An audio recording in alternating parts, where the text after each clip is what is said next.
You're watching Lansdowne Raw, the voice of the fans. Join me, Martin Prendergast and Conor McAvoy as we catch up with all the ins and outs of Irish football over a very busy weekend. And we want to hear from you, the Raw faithful, tonight on Lansdowne Raw, and it's live.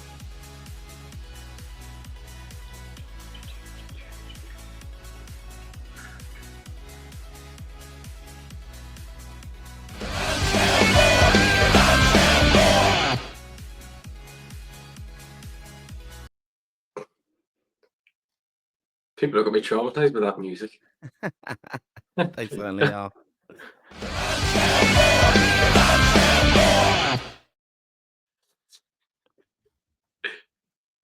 Right, welcome to Lansdowne Raw. Really great to see Conor this evening, where we're going to catch up on all the ins and outs, as I said, of Irish football over the busy weekend. The League of Ireland's back as well. I hope everyone has had a very enjoyable watch of that over the weekend. The boys will be doing a podcast coming out tomorrow, just covering the League of Ireland, which is one of the new initiatives of Lansdowne Raw. So make sure you do give us a follow and a subscribe, and obviously give us a like as well of this show. We want to hear from you, the Raw faithful, this evening.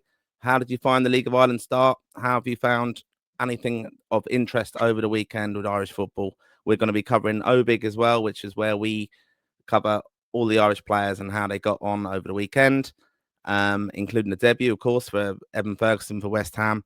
And we'll also cover a little bit about Shamrock Rovers in action in Europe during the week. So a very good weekend for Irish football. Historic, I would say, as well, with a League of Ireland game at the Aviva Stadium, 33,000, record-breaking attendance at that. So that was fantastic to see as well. So we want to hear from you, the Raw faithful. Do let us know in the comments that you're watching.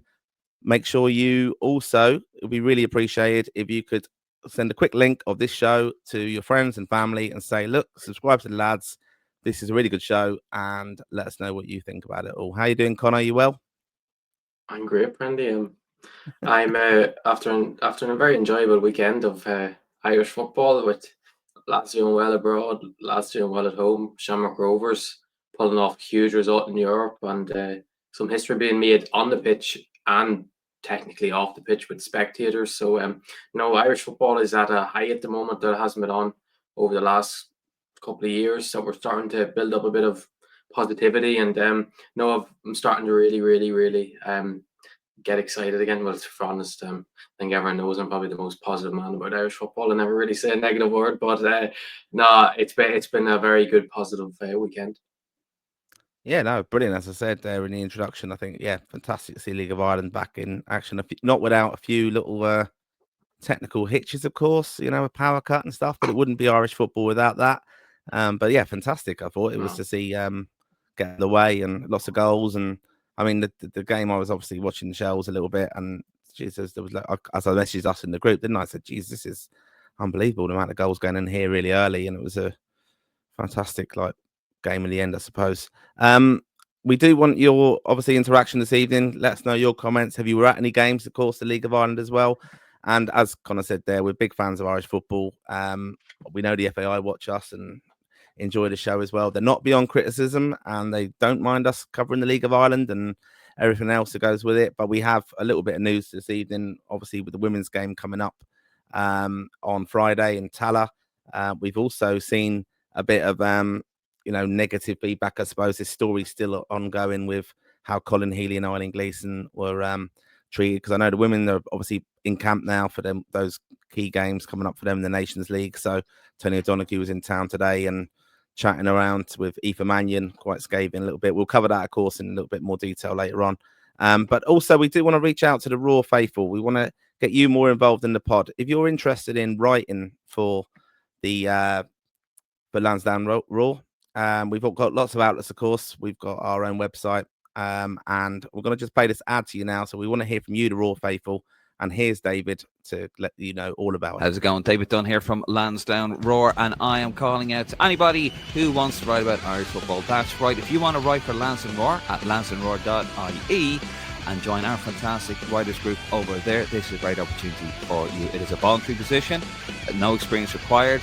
However, all we ask is for you to be passionate and consistent, and also be able to string 2 cents together. Sorry, Martin, that leaves you out. It can be any level of Irish football that you want to talk about: men's, women's, seniors, juniors, League of Ireland, school league, anything at all that you want to express yourself about, this is for you. If you are an aspiring sports journalist, it's also a fantastic opportunity for you. We do have a wide reach. Of course, we have a stream every week, as you're probably watching us on now. So it's a great way to get yourself exposed in a positive way. If you want to get in contact, pod@lansdowneroar.ie. Also Connor at lansdowneroar.ie, David at lansdowneroar.ie, Martin at lansdowneroar.ie. Or you can head over to our Facebook, our Instagram, or our Twitter, and you can contact us directly. Not a problem, and we'll get you sorted there. Apply below now. There you go. Happy with the ad Happiest there, I've ever Connor? seen. That's the happiest I've ever seen that, man. Maybe it was just because me and you weren't there, but exactly. He'd love to take a little shot at you there. I didn't like that. Of course he does. Oh. He always has a go at me, that lad, but he does know that I'm the true voice of the sensible one on the show. Obviously, you bring the knowledge of the young lads coming through and stuff. I can talk all day about old players and stuff like that. But yeah, look, generally though, you're well, Connor, you're looking forward to it. Another international window coming upon us, only 3 or 4 weeks out. I know that just talking with my Risk London head on as the chairman of that fine club, we've just put in our application for the game in Bulgaria away. So all the applications are closed now. I think we're pretty confident. Well, we've had confirmation already that there'll be a good travelling contingent going over to Bulgaria. Everyone's got confirmations of tickets for that, so that's really good as well. And looking forward to the home game as well on the Sunday. So the squad will be announced soon. We're going to cover OBIG as well, where we will focus on the players who played over the weekend. Some notable little bits we'll discuss. Matt Doherty done a fantastic interview, I thought, off the ball that you sent over to me. We've also seen lots of speculation of players who are perhaps looking for a call up for the first time. It'll be interesting now these next couple of weeks, of course, just to see who John O'Shea and Heimir are looking at, and if they're on any scouting missions. I'm sure you'll be following where they're watching, who they're watching, and we'll try and get obviously that information out to the Raw faithful as well. But if you do think of anybody who you think will be in the Ireland squad, if you want to give your views of you think Heimir needs to look at this guy, or a player that you think has just been overlooked, do let us know in the comments. We want to hear from you. It's an exciting time now in Irish football. Looking forward to the squad. First games of our of 25. So looking forward to that. So, Connor. Speaking of Heimir. Speaking of Heimir. Go on, Em. I'll let you lead in with this. I think it's probably the big story for Irish football over the weekend. I think it was a bit of a negative to take away from what was a historic day for Irish football, over 33,000 at the Aviva to witness what was a great occasion. The match itself wasn't the greatest match of all, I'm not going to lie to you, but a few very impressive performances, especially on the both side. Rovers seemed to struggle a bit, but no, it was, I think everyone was a bit taken aback by Stephen Bradley's comments about Heimir after, saying that he had speaking to Rovers players after their run in Europe that they needed to leave the League of Ireland, that they needed to leave Rovers to improve their chance of making the Irish first team, which was, I think, to everyone that is not totally biased, probably like Stephen Bradley is, it was a bit of a mad statement, because I think all the journalists in the room at the time were taken back a bit. I do remember Bradley said himself in the interview, or on the question, that he was shocked that none of the journalists picked up on it, because in fairness, I don't think it's the craziest thing that Heimir could have said, that lads like Neil Ferrugia, in particular, I'd imagine that was the key suspect, left to go to Barnsley. I know Barnsley from Rovers isn't really a huge step up, like Barnsley are decent, but playing for Barnsley in League One is not going to get him in the Ireland senior squad. But I could imagine that was kind of the thing of, he has 6 good months at Barnsley, he's a good year at Barnsley, he'll get a move to a championship club, which would put him right in the picture for Ireland, which at the moment Heimir doesn't think League of Ireland players are at the standard. But I think that's just more of a reflection of the way we're going at the moment, Martin, because the squad's constantly getting better. The squad depth in particular is, we're leaving lads out of the squad who actually are in decent runs, are literally are good clubs that you could say if they came into the squad, we wouldn't be too phased how much the squad level would drop off. But I do, like, as much as I love the league and as much as I think, like, what is wrong with a player having ambitions to go and play in England? It's not even the football side of things. Everyone wants to make as much money as possible when playing football. And if you're going from, say, for example, $2,000 a week to $6,000 a week playing in England, are you going to turn that down? I don't think so. Like, especially when you have agents in your ear, you have people around you that want you to succeed and make them money at the end of the day. I think it's very unfair to do it. Like, there's multiple lads in Rovers that like the Josh Honohan, I think, is someone that could benefit the Ireland squad. Dylan Watts is a superb player. Jack Byrne, if he could stay fit. But it's a very, I can understand where Bradley's coming from, because we want the league to grow. We want it to get to the next level. But I don't have anything wrong with Heimir's thinking that lads should try and better themselves, because no matter how good the League of Ireland gets, and we get to a stage where League of Ireland is competing, playing in the Premier League, playing in the Championship will always have a massive lure to it that we can't deny. Yeah, I mean, just to give context to this, because some people might not have seen this, and it was a bit weird, because it was actually something that Heimir said in December, and he basically said in mid-December, in the wake of Rovers securing progress in the league phase of the Europa Conference League, he suggested that exposure could see some players move on. I think that's just natural, as you said there. But Bradley's interpreted the remarks as Hallgrímsson saying players would have to leave to play international football. At the time, Heimir said it would be easier to pick them if they are playing regularly before the national team comes together. But I'm pretty sure a lot of teams in Europe are watching them. Who are these guys going this far, doing this good in the tournament? So probably there is a lot of scouting on those players at the moment. So hopefully they will get a career change from this success. The Rovers boss, 2 months on and shortly after his side's Dublin derby defeat to Bohemians in front of the League of Ireland record crowd of 33,208, took aim at those comments. We have got an international manager telling my players to leave to have a chance to play for Ireland, blasted Bradley. Yeah, so there's obviously a little bit, probably disappointing to kind of see it in the wake of like a fantastic weekend and stuff, but that's how he obviously feels. Yeah, I think the biggest disappointment, Martin, on that, just to jump in, sorry again, is these lads are pushing to go away. I know England has the money to it and it's the lure of playing in England, but Neil Ferrugia could play in a top league in Europe, and like Dylan Watts could as well. Josh Honohan could.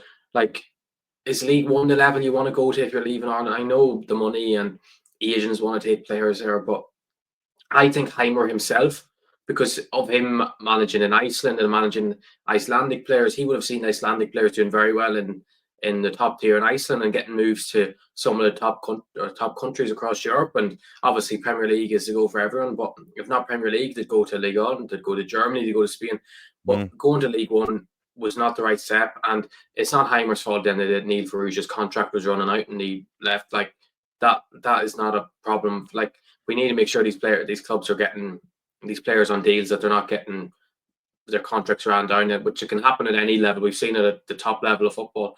But I do think you can see both sides to it. But like, we want these lads, when these lads are going, as much as it's handy to see lads playing in England, if they're going to England to play in League One, League Two, where it's just really money related, it's not for the standard of football. Yeah, maybe they're trying to develop themselves or work up the English pyramid, but would they not be better off going to a Germany and even an Austria, a Sweden, a Denmark, where you go play for example, go play for Copenhagen, where you're playing in the Champions League regular. Obviously, they're a very, very good side, but like, there's nothing to say these lads can't go and test themselves to that sort of level where lads are going. When, for example, you get a proper sell-on, you sell a player to Denmark, you'll get a very good sell-on clause, and we've seen the amount of money clubs in Scandinavia make off players in sales. I believe it was in January, the Scandinavian countries blown every other country out of the water really with sales. So no, I just think the career path that Heimir wants these lads to go on is not a Barnsley, it's not a Grimsby, it's not a League One or a League Two, because if you're going to League Two over League of Ireland, I think you need to have a look at yourself, unless it's really money related. But no, that's just my point of view on it, Martin. Yeah, no, it's interesting though what you say. Like, we want the profile of these players to obviously increase, and that will get them attention. And obviously, Shamrock Rovers doing so well in Europe, bringing attention again, bringing a higher profile to the League of Ireland, of course. And even just seeing lots of kind of the interaction I think on social media with it being the opening weekend. Some great initiatives. I know you spoke about on the League of Ireland podcast that we do now. Even the Guinness shirt. I know I wasn't on the pod about that, but I couldn't. I was thinking I'm actually part supporting.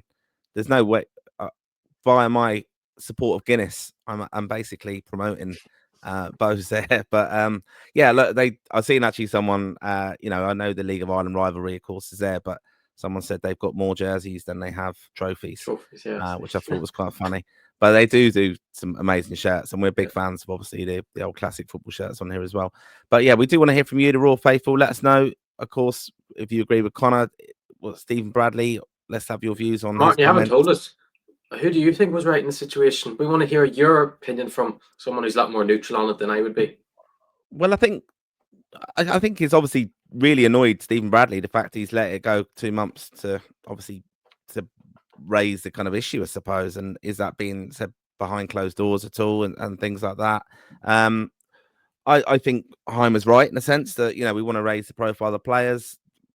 I've got no problem with them moving anywhere where they want to bet themselves and get more money. That's just football. It's a business overall. And it's probably, none of the lads have gone, have they? They're there. They're in contracted, I suppose, some of them with their League of Ireland teams. So I think, the comments, I don't think were I didn't think there was anything wrong with them. I think it's just being very, very honest, Heimer. We want that honesty from football managers. I think now we see a lot of it with Amron at Man United, don't we? And Ange at Tottenham and things like that. So, I just think when he's asked a question, Heimer give his honest view on it. And it's not, I don't really think it is his job to really promote Irish football in a sense of that League of Ireland. I think you'll see him at games. He's based in Ireland now. So he'll be looking at players, of course, but ultimately he's got a bigger job to keep an eye on the players who are, he's getting criticized. If he's at League of Ireland games, for example, when he's not going over to England to watch lads who are actually probably going to be the kind of spine of the squad, I suppose, he'll be criticised for that. So it's a difficult one for him.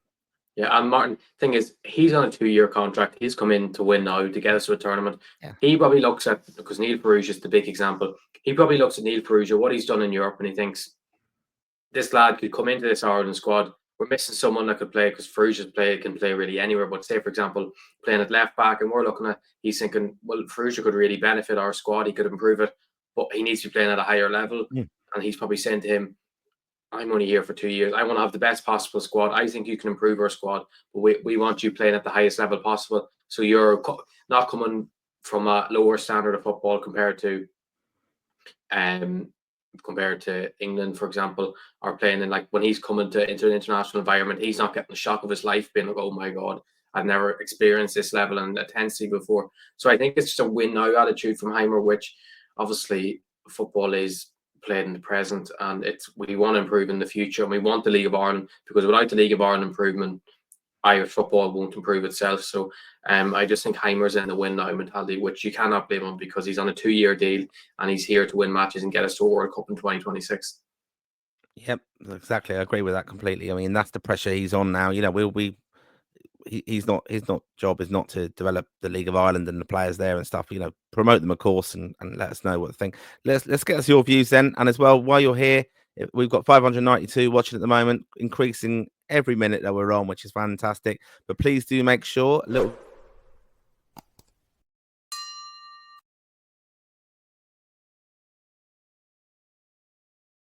most interactive Irish football podcast out there.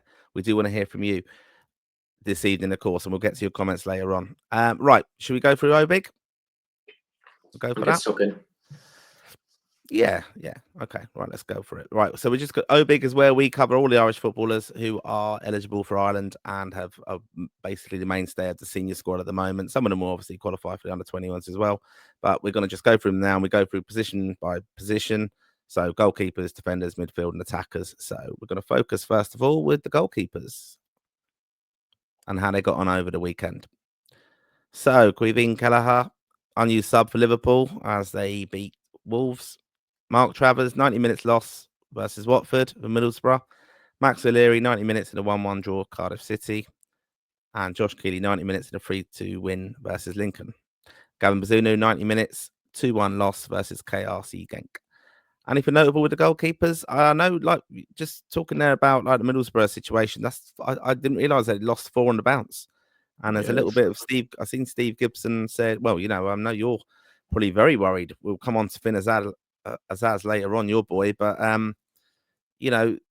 I think Steve Gibson has given his back into Michael Carrick there. I mean, I thought they were doing quite well, and I didn't really realise that they've kind of fallen off a cliff a little bit. Yeah. But thing is, they're not interesting. they're not that far off the playoffs. Like, it's 1-2 wins and they're back in the playoffs. Like, it's very tight at the moment. Like, we see Bristol City, for example, are right in the playoff race, and I don't think come the end of the season I don't think they're a playoff team from watching them quite regularly. But even like just on the keepers, Bizunu is struggling a bit so far. But as I said in last week's show, I don't really care for the first week or two whether he's struggling. Obviously, we want to play well.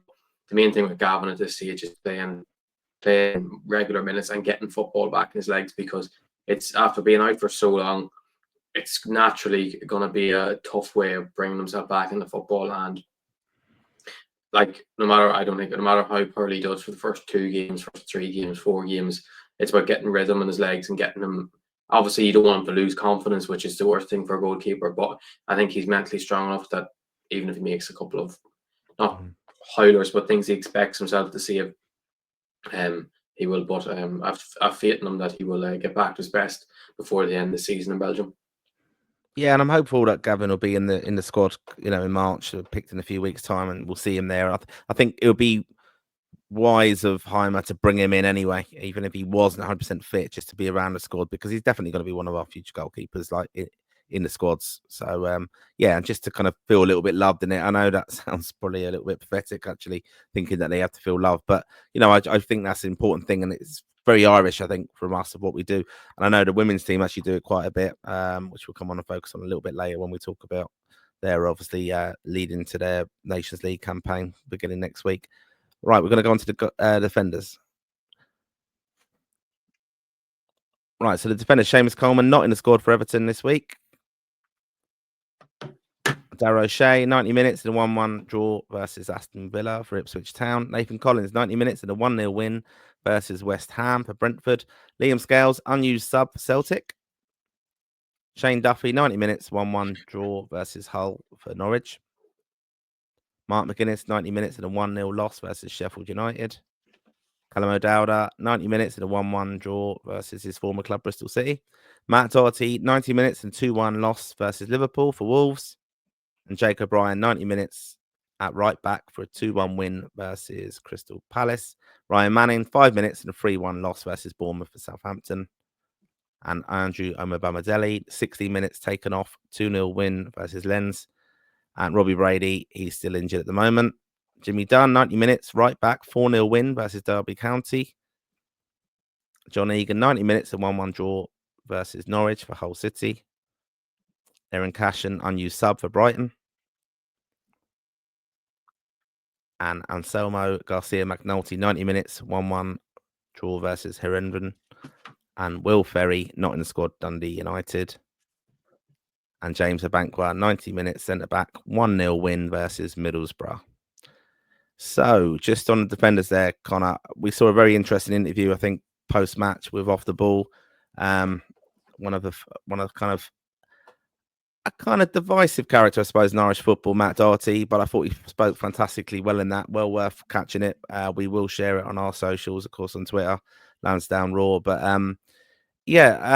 spoke very, very well, I thought, and saying how he's kind of relished, I suppose, getting so much playing time now with Wolves, being trusted, getting minutes in the legs, seeing himself very much as a senior pro now.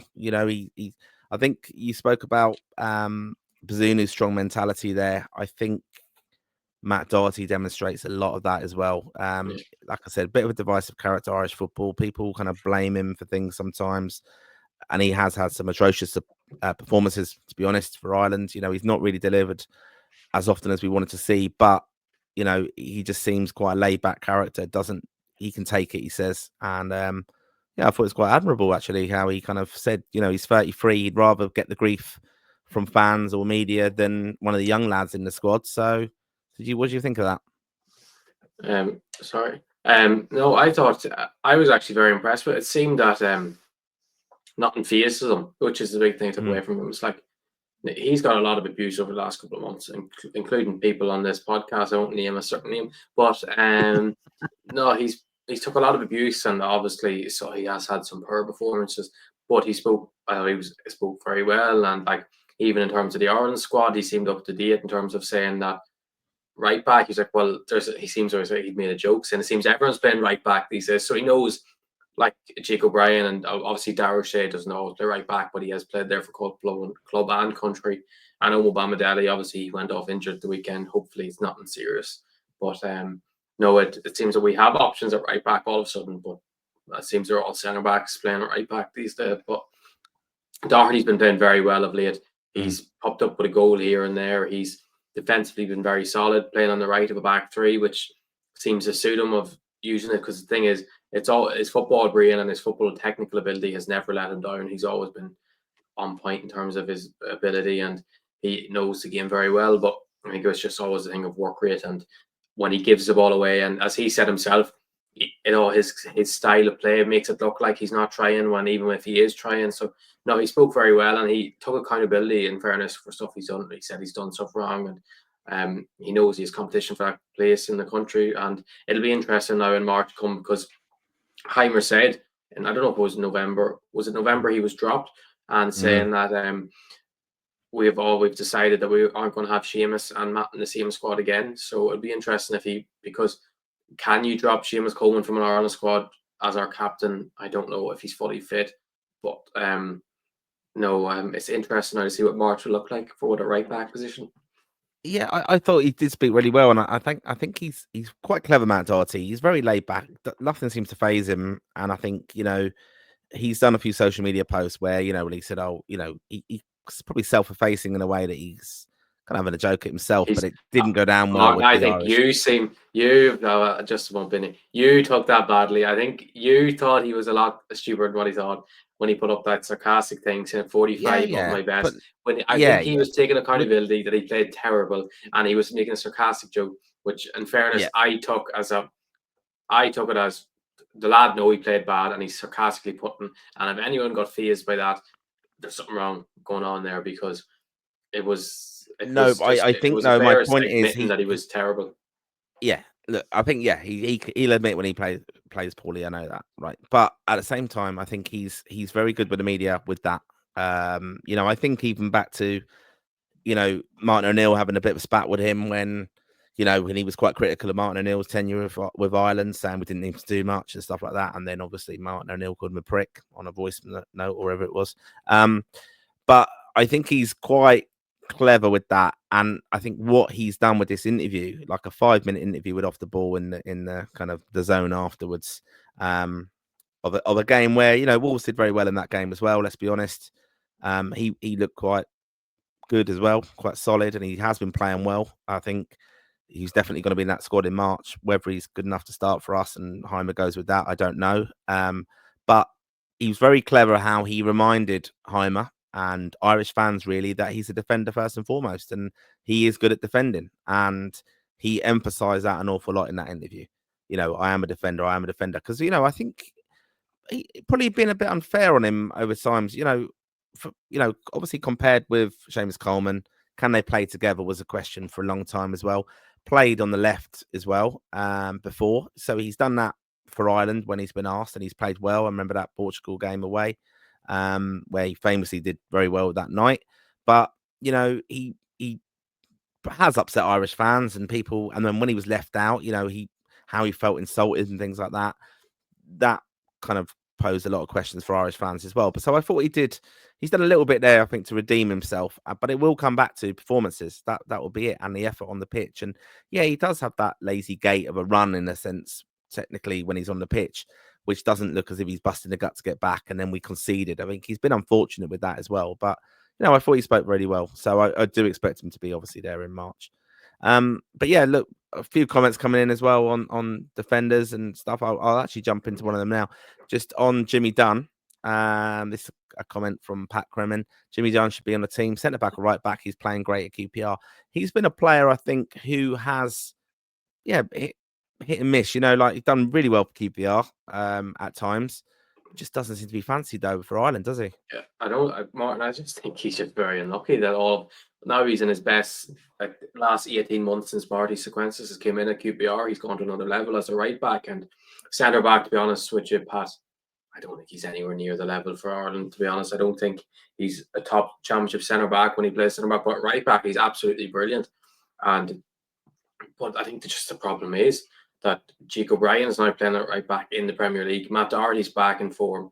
Darragh O'Shea has played at right back for us. Has Seamus Coleman, if he's fit, will obviously be picked because he's Seamus Coleman. So it's just, who do you leave out? Like, as much as I want Jimmy Dunn put in the squad because he's been excellent at right back, I don't know who you leave out, because it's just, there's starting to be more options there. And when lads are playing at the highest level or playing the top 5 league, they're never going to be left out of an Ireland squad. It's always going to be, because the Championship, as much as people like to say it's a good league, it's a good league, but it's not a great league. There's a lot of players that go to the Championship, and if you're a technically gifted footballer, the game can bypass you, because I watch a lot of Championship, and there's a lot of teams that do not play pretty football. So no, but Jimmy Dunn, in fairness, he's in a good QPR team and he's been a standout for the last 18 months. It's just, who do you drop? Yeah, that's the problem for him getting in there, isn't it? And he's been like the kind of periphery of the squad and called up and then released and things like that. And you're looking at a bit of renaissance there. Lads actually playing. We've had horrific injuries to centre backs in the past, but like Duffy's playing now, Egan's back playing now. Probably not expecting them to be first choice in that. But Omar Bamadeli, obviously McGuinness came in and played well against England at Wembley, and it just is pushing for that position. And Aaron Cashin, if he comes back in. Yeah, Aaron Cashin. But the other one as well, just the technical proficiency of these players. Like, I remember when Darragh O'Shea played left back. I mean, you can play centre backs all over a back four. That's just what seems to be happening now with football. As it modifies it. I mean, it's just crazy, really. But we're in a good position defensively, I think. Right, we're going to go on to the midfielders. So Josh Cullen, 90 minutes in a 0-0 draw versus Preston North End for Burnley. Jason Knight, 90 minutes in a goal, 1-1 versus Cardiff. Jason Malumbi, 90 minutes in a 1-1 draw versus Millwall for West Brom. Finn Azaz, not in the squad for Middlesbrough, who lost for the 4th time in a row, I think it was. Andy Moran, 90 minutes, 3-1 win versus Swansea. Jack Taylor, 1 minute for 1-1 draw versus Aston Villa. Jamie McGrath is injured at the moment with Aberdeen. Will Smallbone, cousin Will, 56 minutes, 3-1 loss versus Bournemouth. Alan Brown playing. He's actually on the bench tonight for Sunderland. Yep. Mark Sykes, 45 minutes in a 1-1 draw versus Cardiff for Bristol City. Luke O'Connell, 90 minutes, 2-1 loss versus Huddersfield. And Bosun Lowell, unused sub for Stoke City. We've got a bit of news on him, though. And Connor Coventry, 74 minutes in a 1-0 loss versus Birmingham. Rocco Vata, 26 minutes, 1-0 win versus Middlesbrough. And John Joe Patrick Finn, unused sub for Stade Rennes. The midfielders. Where did Dave get 0-1 minutes? I don't know, where's this trend coming from with Jack Taylor? And he's made a mistake, which we always like to point out. Finn Azaz played 30 minutes for Middlesbrough against Watford. Where he got that he wasn't in the squad either.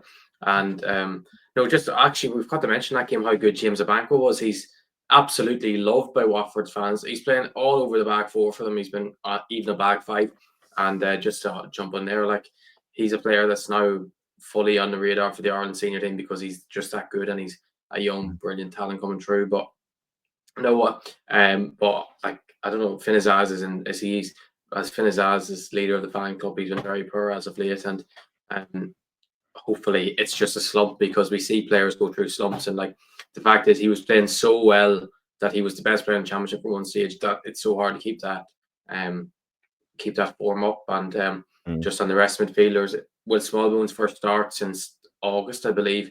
He only played 55 minutes, is not a good sign when you get taken off before the 60-minute mark, but probably good to see him get minutes in the legs. And John Joe Patrick Finn, unused sub after being a starter for the last 4 games, is not a great thing to happen, is it? I know they were 1-0 down and they brought on more attacking options, but you'd still like to think that he would have come on after 60 minutes. Yeah, certainly. I mean, look, we want to hear from you, the Raw people, as well. Let us know your comments. Who did you see over the weekend that you thought, yep, this is someone that Ireland should be keeping an eye on, or that you were very impressed with watching it on? I know you probably were all watching it. The League of Ireland on the League of Ireland Pass, but you know, and like Connor catches up with lots of football. I don't know where he watches it, although I don't know if it's Sky's subscription or wherever it is, but you know, seems to be watching it all over, Sky doesn't flicking have all the channels. football. I just have a subscription No, for every single outlet. I pay thousands a month for all these places. Yeah, each club's channel. You subscribe to all of them. So yeah, do leave us your comments. We want to hear from you, the Raw faithful. Let us know. Interaction tonight is the key. Boasting about though, just a quick one on him. I played 90 minutes for Stoke 21s tonight. I'm a bit disappointed about what's going on there at the moment. That the way Mark Robbins is just not playing him when actually Stoke have won the last couple of games. It's just such a waste having him on the bench because he's just such a talent, and as you know, he could be an unbelievable player for club and country. And at this stage, he should be playing for that Stoke side. And I think he's an example of probably of a lad that could have won abroad. He had interest from I think it was Salzburg wanted him. They were heavily linked to him in the summer, but obviously agents and Stoke and money and probably took him there. But 90 minutes tonight was probably his first 90 minutes since he last played for Fleetwood, which would have been probably before May because the League One seasons finishes quite early. So no, it was good to see him get 90 minutes tonight, but hopefully that's the last minutes he plays for 21s because I'm just sick of seeing him there because he should be fighting for an Ireland first team spot at this stage, and seeing him is just doing my head in because he's just such a good player. And Stoke just need to throw him in at this stage because it's not like he's a young player that's not proven in men's football. He's shown last year for Fleetwood towards the end of the season, or the second half of the season, that he was the best midfielder in League One. And if you're the best midfielder in League One, surely you can play for Stoke City, who are fighting for their lives in the Championship. Yeah, I agree completely with that. And another player I like seeing scoring a goal, Jason Knight. Fantastic to see him scoring a goal for City. A player I think, you know, Ireland a little bit messed around with him. You know, he's Mr. Consistent. I think played everywhere for Ireland, and you know, played fantastically well. Man of the match. I think he's almost got as many man of the match awards as Didsey. Someone can correct me on that, of course. Well, he doesn't have the same percentage rate. Well, probably scored more goals for Ireland from midfield than Didsey. Has he? That's a fact. I would guess so. I know he's definitely scored one. He scored one away, didn't he? Luxembourg, yeah. Yeah. Not scored any more than that. So he's equalled in then. But his man of the match percentage rate isn't as good. Well, but playing all over them positions. That's it. Anyway, expected goals. I'm not sure what the stats would be on that. Right, we're going to go on to the attackers. Hopefully, we'll have some prolific Ireland strikers that we're talking about now. And no doubt there'll be a Didsey go on this, won't there? Okay, OBIG forwards. Here we go. Evan Ferguson, 45 minutes. First game for West Ham. Troy Parrott playing on Thursday for AZ Alkmaar. Adam Eder, 85 minutes of the goal and a 3-0 win versus Dundee. Tom Cannon not in the squad for Sheffield United. Sammy Schwannick sadly still injured. Brilliant player last year in the Championship, of course. Festi Abasele injured as well. And Casey McAteer not in the squad for Leicester City. Mikey Johnson, unused sub for West Brom. And Chidozie Ogbene, another one on the injury list. Callum Robinson, 71 minutes in a 1-1 draw versus Bristol City. And Michael Obafemi not in the squad for Plymouth. And that's the week after they obviously beat Liverpool in the Cup. I thought I'd get that in there. Aaron Connolly, 65 minutes, 1-1 versus West Brom. And Sinclair Armstrong, 72 minutes and in the 1-1 draw versus Cardiff for Bristol City. Tyler Goodrum, 24 minutes in a 2-0 loss versus Portsmouth. And that is the strikers covered. Not a fantastic goal scoring weekend for our attackers. And lots of injuries probably to worry about as well, and players not in squads. So I think Dave missed that Tom Cannon is injured. It wasn't that he wasn't picked because I'd be mad, but he had a protective boot on him leaving their game midweek against Middlesbrough. It was, they beat Middlesbrough. He came off at halftime injured and he left with a protective boot on, but there was nothing put out.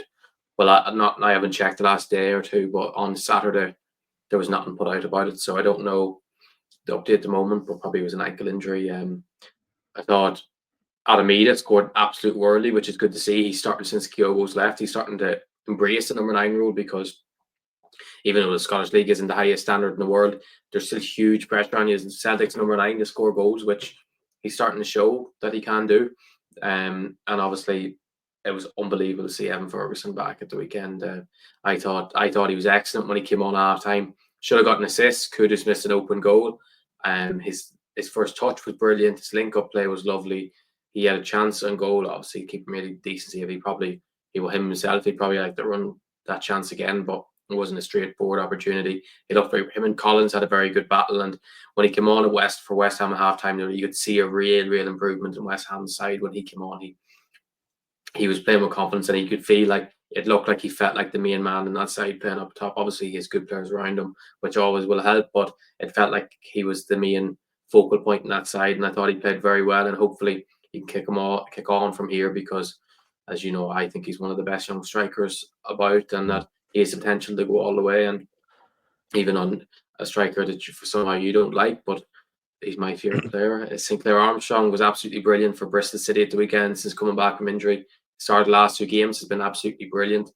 He's probably the scariest striker I think defenders will have to play against. No one wants to play against him. His pace, his power, his work rate, takes men on, and he was absolutely exceptional for Bristol at the weekend. He was probably, like, I've watched a lot of Bristol this season, and they're a terrible team to watch, to be honest with you. They're very, very hard to watch. But at the weekend, he was the only player really that showed that he could make an impact in the game. It was meant to be what do they call it, the 7-something derby between Bristol City and Cardiff. It's some derby they have there, and there was no intensity to the game at all. Unfortunately, Callum Robinson wasn't in the game at all. Your boyfriend Callum O'Dowd wasn't in the game at all. Actually, Joe Bacon was actually all right. Former 21 international, played well for Cardiff, so he's another option in the left back, but he's playing at the left centre back at the moment. But Sinclair was very good the weekend, which was great to see, and it always helped my propaganda for Sinclair Armstrong. So, you know what I think about what he could add to the Ireland senior squad if he's brought in. But we play the top nations. His pace, his power, his ability on the counter attack is what we probably need as a country when we play these top nations. We've seen with Adamida, hold up play is brilliant. First touch is excellent, but in terms of run channels, there's some games he will do it all day, and then there's some games he looks not ours doing it. So. But I know with Sinclair, you're always going to get that, and he has that. I think Sinclair will give you that consistently, won't he? And that's something brilliant. A little bit like Obafemi kind of has that about him, doesn't he? But not as he's not free. He doesn't have that freak. Sinclair has that freak strength, because Obafemi is. I know Obafemi. He used to be rapid anyway. I don't know how about his pace like these is, because he doesn't seem to play football anymore. But Sinclair seems to have his head on his shoulders, and only wants to get better at football. And obviously he does need to improve in front of goal and in terms of making the right decisions sometimes, but I've no doubt that he is an asset that we need to bring in. And I just see a comment come in there, talk about Irish strikers, not speak about Noonan. We were going to speak about this after, actually, and what a moment on Thursday night it was. It was one of the most special nights for an Irish lad we've seen in a long time. It's like to leave. So, like, the fact is, he really left St. Pat's in the summer because he wasn't going to get game time over Mason Melia and Aidan Keena gone to Rovers. Everyone thought Rovers this season probably wasn't going to get that many minutes, because they wanted Meepo. Obviously, Meepo went to Shells. They wanted Afalabi. Afalabi stayed at the club he's ended with in Holland, and they wanted to bring Johnny Kenny back, which they thought was going to happen, but I think a move fell through with Celtic that he's ended up staying at the club. And then Noonan's got trusted straight into the first team, which was, well, he was going to be in the first team, but in the starting 11. And he was absolutely brilliant tonight. I don't know if you watched the game, Martin, but his hold-up play, his link-up play, getting a player sent off with a lovely touch. He flicked it past the defender. And then the icing on top was scoring the goal. He's the youngest goal scorer in European competition in the modern times. I know someone scored for, it was Anderlecht back in 1990, but in terms of the modern UEFA Cups, he's broken the record, and it's just the exposure Irish football got on Thursday night from that was absolutely, it was everywhere. You've seen Fabrizio Romano tweet about it. You've seen TNT having a graphic made for it.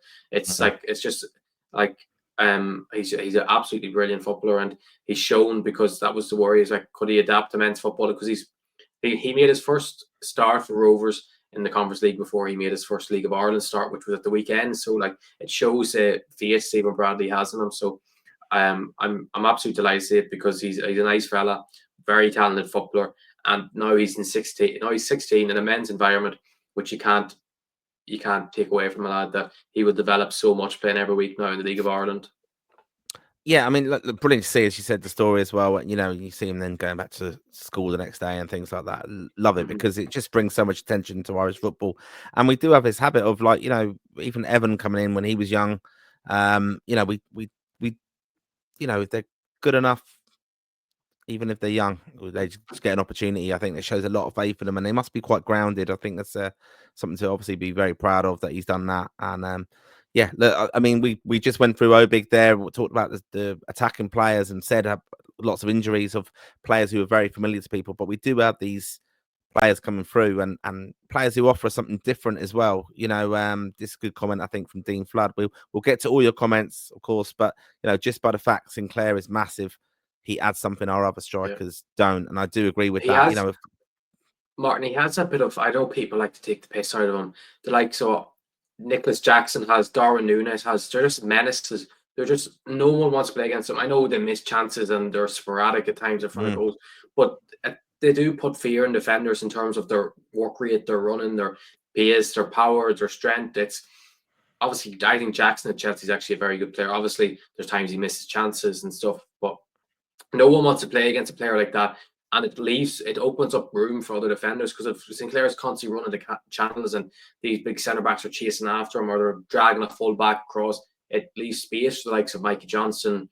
If Rocco Vata comes in, Festive is fit, or Bennett. I just think when you play against these nations, you need a player like that. I know Evan Ferguson is Evan Ferguson, but I just think Sinclair could add so much. I don't know, like, obviously we play Bulgaria. Bulgaria mightn't be the team, because we're going to have maybe away. It might be they might have a tiny bit more possession, or we might have 51% possession. But when we go to play Portugal away, we go to play Denmark away, or say Denmark beat them, or we go to play even Hungary away, where they're going to have a lot more of the ball. I just think what he could add to a side. We've seen with under 21s, the Italians were absolutely shitting themselves with playing against them, which we never really see with. And they couldn't handle them. And I just think, especially these European countries where they're not used to a physical striker like Sinclair coming up against them. So, like, I don't know if Bristol City is the club for him long term, because they have to play to his strength. But I just think he's such an asset. He's such a different type of player that no one ever plays against. It's like fighting in MMA or fighting in boxing against a style that no one else does. If anyone watches Michael Venom Page, just when people have to come up against him, his karate style he's the only one who does it, and people can't prepare, and you're there and you don't know what you're doing until you're in the environment. It's kind of what Sinclair is like, because there's so little players that are like him that you never know what you think you know what you have to do to deal with him, and then you don't know what you're doing. But that's my Sinclair rant over. He's fearless, though. I think is what, you know, like, he doesn't like, he's very old school like that, like running power, smash people, can get smashed and just get back up and get on with it, you know. And tactically, like you said, when we are not going to have a lot of the ball, we're going to have an out ball, basically. The ball can come up to him and probably stick to him. And I think Obafemi, for example, he doesn't offer us that. He loses, even watching him, that little cameo when he came on when Plymouth were under a lot of pressure against Liverpool.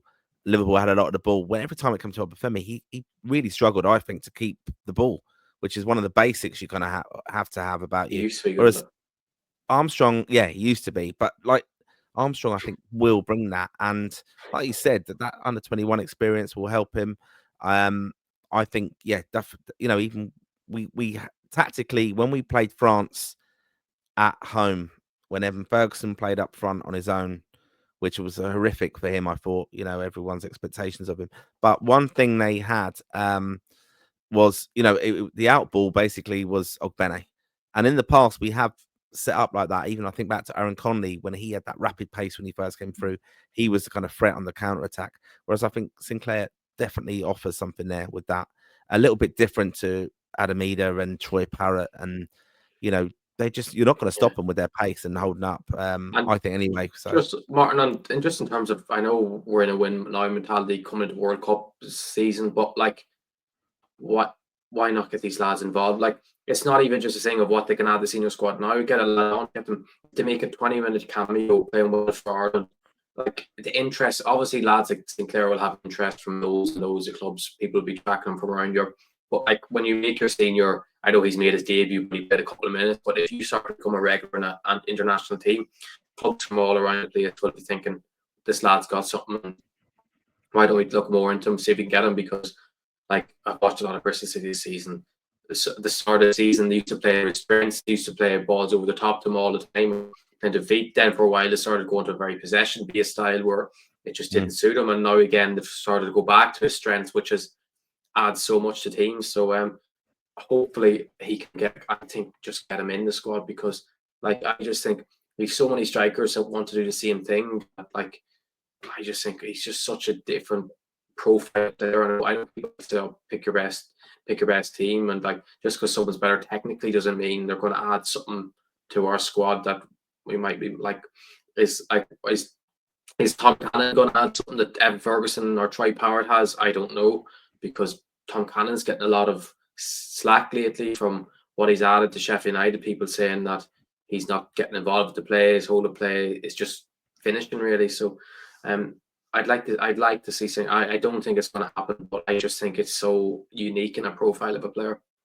No, without a doubt. And I think we're like, as I just said, we've gone through OBIG and seen injuries and I think it's an opportunity now for some of these lads to get a chance, basically, with injuries and stuff we've got. So yeah, well done to them. Hoping that Martin, I'm we'll hoping watch Callum Robinson get picked now in March. That's the thing, like we've consistently known some of these players, and Martin. The thing is, people are saying like Callum Robinson's a decent player, but people be like, oh yeah, he's scoring goals, we'll bring him in. He doesn't offer it, and even when you watch him, yeah, he's a good finisher, yes, but he doesn't really offer anything to the game. Like you need to watch, like go back to days where we watch football with our eyes, that we judge a player on how we watch them, not off stats, and like when you watch that game on Saturday, you'd be like, Callum Robinson is getting picked for Ireland before Sinclair Armstrong. I think we need to have a look at ourselves with going with lads like that. Because as much as I think Callum Robinson has offered a lot to Ireland in the past, I think it's time to move on to the lads that are our next generation. Yeah, and just on Evan, for me, like at West Ham, I love Evan completely. I think Evan will go on a run.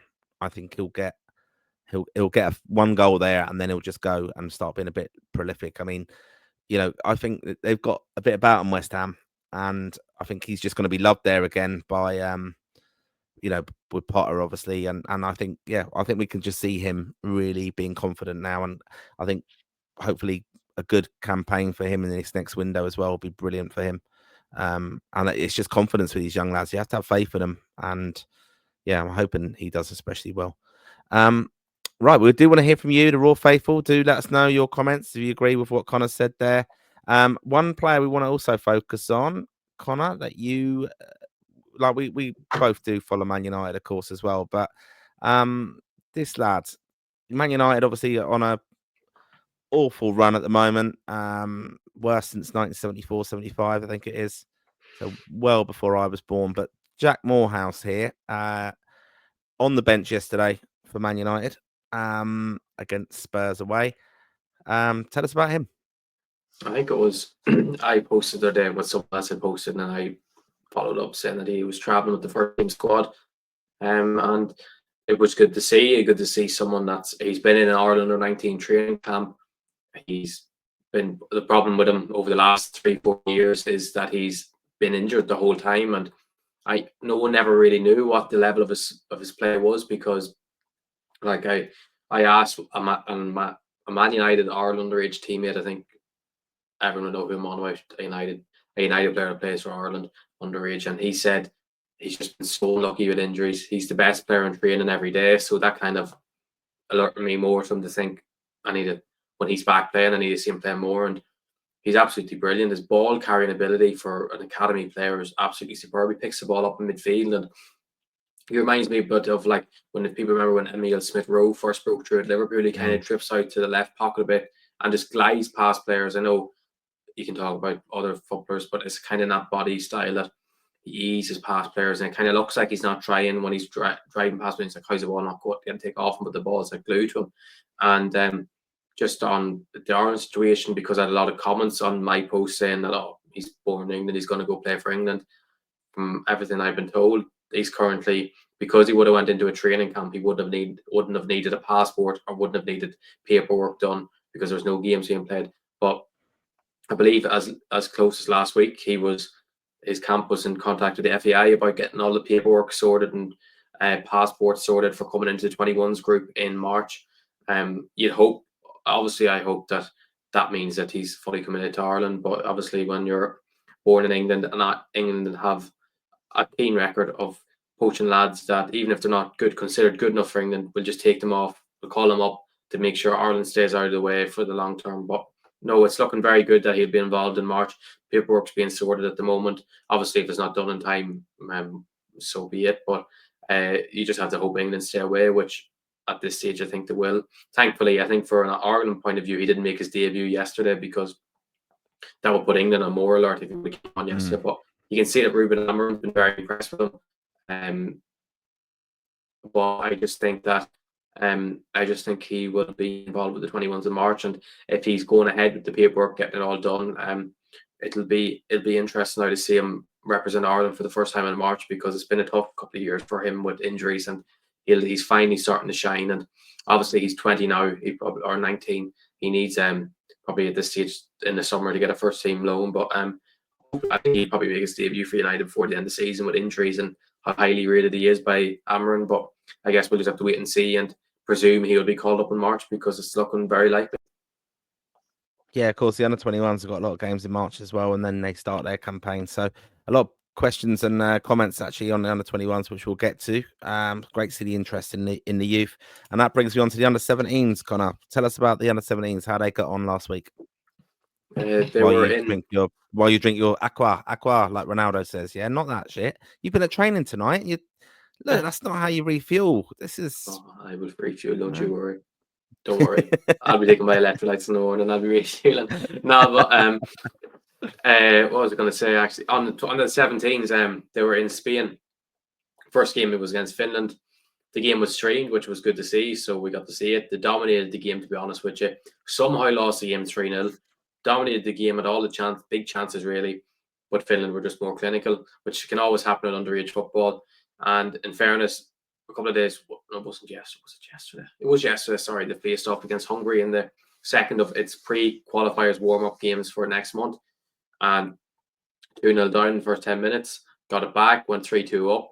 Then Hungary went 3-3, and then Killian Tolan from Galway United scored the winner in the 87th minute, which was a great moment for these lads going into the qualifiers next month. And when you look at that squad, there's huge amount of talent that was not in the squad for whatever reason, not being let go by their club or were injured. Like Michael Noonan wouldn't have been released because he was with Rovers first team, which is mad. I think Rovers first team players under 17s. Jade Numa, who I think is possibly the best talent we have in Irish football at the moment, made his Europa Youth League debut for Benfica last week. He was the only player in their squad that was born in 2008 that featured. And then Grady McDonald, who recently moved from Club Brugge from Vancouver, wouldn't have been released. Ade Solanke, I believe there's something going on in the background with him that's stopping him from playing at the moment with Ireland, but I can't say it yet. But no, and Oshie McDonough wasn't released by his club. I'm trying to think who else. Vinnie Leonard played the first game. Actually, was a very good thing to see. Vinnie Leonard with Dundalk played the first game with Finland against Finland. Flew back the next day to play for flew back the next day to go play for Dundalk on Friday night and scored the winner, which is a great thing for a 16-year-old to score the winner for Dundalk. And I think Mo Oladidi is injured as well. So no, there's a huge amount of talent in that Ireland 17 team. A lot of lads, I haven't listed every name, but there's 7 or 8 lads that could be considered starters that were missing from last week. And the fact that it still went to, they should have beat Finland based on, I know the loss, but based on possession, how they played, they were the dominant team, and then beat Hungary yesterday, which is a hugely positive sign going into next month's qualifiers, which will be huge. And I think it's a very talented squad. They have a tough group, but they have a huge chance of qualifying. And if all things can click, they could make a run, and hopefully just all lads are fit and that because we seen a couple of years ago with the 17s, Martin, they got to the quarterfinal and it boosted a lot of those lads' stocks massively, which is the most important thing, is getting out there and getting their name seen with clubs all over Europe and competing with the best players at their age. They can think, no, we want to take this boy on and we can develop this lad into a top player across Europe. Yep. There you go. Ask a question, let him go. And that's what you get, all the latest news on Irish football and the players there. Follow Rep Tracker, of course, on Twitter. Fingers in money pies, that lads. He knows everything about these players coming through. Great contacts and great content as usual, Connor. Brilliant. And we've obviously got the under-21s. Excited about that, and a lot of comments, as I said, coming through about players who are eligible. Obviously, we've got England in our group as well, which is brilliant. And we were talking just before we come on the show, actually, about a possible, that group.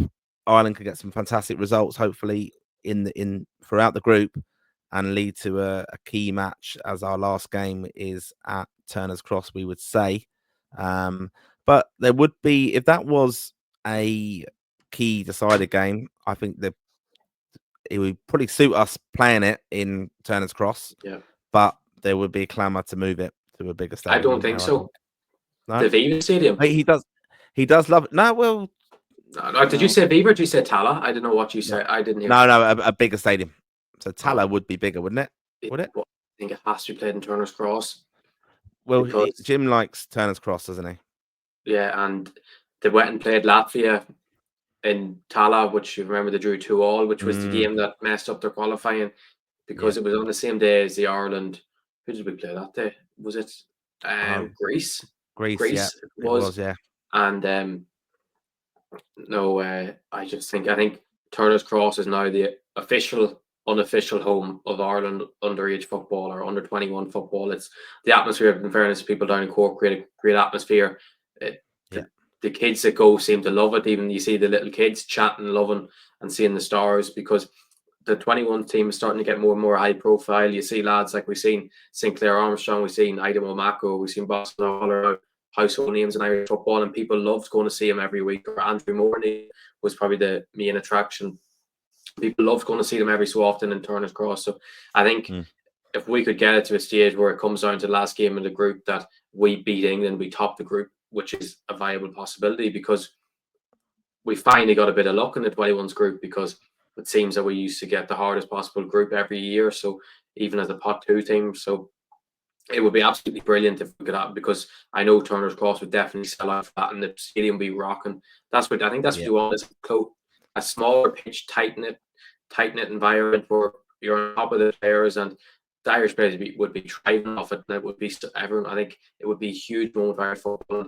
Like, you could easily go play it in the Aviva Stadium, because England will have Premier League players, and or play it in Talis. No, I just think you have to play it in Turner's Cross and take away the financials away from it. It's about getting these lads in the long run. Will they benefit more to have a chance of beating England in Turner's Cross? I think so. Yeah, I mean, I'm just looking. The only thing around that, I think that is it's around the same time. But we would possibly, I think it's on the 14th, isn't it? In November, I think, the last game, and that is the Thursday. We will be at home to Portugal or Denmark. Yeah, the senior squad. Martin, so that's just Martin. Yep. Read the year. What? Read the year that England game. Oh, sorry. Yeah, sorry. All right. You're a year ahead of yourself. I'm a year ahead of myself. Sorry. Yeah. Look at me trying to be clever. I'm trying to be really, really clever with mine. I'm trying to plan trips of games that don't even exist. So your year advance. You get the flights booked for there you November. Go. Well, there you go. No, it'll be I think the away game against England is in November, actually. This November, I believe. That's what I'm probably talking about. No, you're not. I think you're just talking about you just said all the No, it is. You know what it is? It is because that's what I was looking at, and we were talking. Let's be honest. We spoke about where England would be playing, because this is where my official demand is that they play it in Brentford Stadium in London, please. That'd be fantastic for me, or even Vicarage Road. They have played some under 21s there before. That would be very handy for me as well.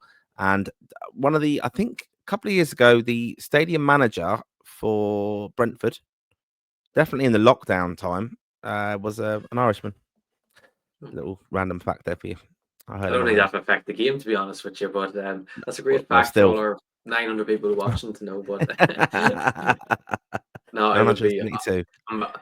The under 21s football always gets me very excited because it's always good to see the stars of the future, and they're a brilliant sight to watch, to be honest, and they make you proud to be Irish watching them because you see them before the match and all 11 players start, they're all singing the national anthem no matter who they are, and I think that sort of stuff brings out that pride in being Irish, and you always want to see the lads do well. So, as you know, I was heartbroken after they didn't qualify. Oh no, yeah. And I still haven't got it over it Still now. very Because upset about it now. once Jesus, don't start you off. when the tournament starts in the summer, I'll be like, how are these lads not here? But no, move on, and right. we have a huge year of Irish football to be excited for. Right, just before we go on, there's a little bit of news I'm going to come up with, and then we're going to get onto your comments. But first of all,